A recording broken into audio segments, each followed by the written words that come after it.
ਅੱਖਾਂ ਬਹੁਤ ਜ਼ਿਆਦਾ ਹੀ ਪੀਲੀਆਂ ਹੁੰਦੀਆਂ ਨੇ। ਇੱਕ ਦਿਨ ਚ ਨਹੀਂ ਕੰਮ ਲੱਗਦਾ, ਇਹ ਲੱਗਦਾ ਹਾਂ ਇੱਕ ਦਿਨ ਚ ਦਿਨ ਚ ਇੱਕ ਦਿਨ ਚ ਭਾਈ ਸਾਹਿਬ ਕੱਲ ਸਵੇਰ ਸਹੀ ਹੈਗੀ ਸ਼ਾਮੀ ਜਿਹੜੇ ਨਾ ਕੱਲ ਸਵੇਰ ਇਹਨੇ ਖਾਣਾ ਨਹੀਂ ਇਹਨਾਂ ਨੇ ਖਾਧਾ।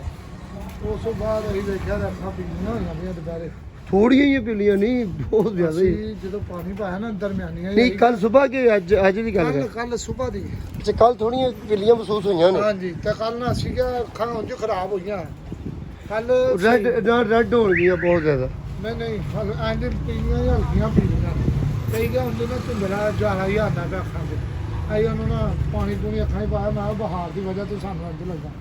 ਅਸੀਂ ਭਾਈ ਦਵਾਈ ਨਾ ਅਸੀਂ ਕਿਹਾ ਪਾਣੀ ਪਾਉਂਦੇ ਸਿਰ 'ਚ ਪਾਣੀ ਪੂਣੀ ਪਾਉਂਦੇ ਰਹੇ ਗਲੂਕੋਜ਼ ਲਿਆ ਕੇ ਇੱਥੇ ਬਹੁਤ ਜ਼ਿਆਦਾ ਹੋ ਅੱਜ ਬਹੁਤੀਆਂ ਕੱਲ ਨਹੀਂ ਆ ਰਹੀ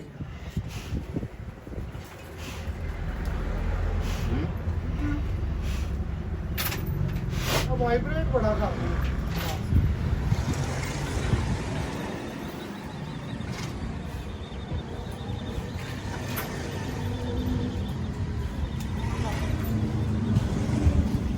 ਹੱਥੋਂ ਨਾ ਫੱਟਾਂ ਦੇ ਕੋਲੋਂ ਮਾਸ ਖੜਕਦਾ ਹੁੰਦਾ ਹੱਥੋਂ।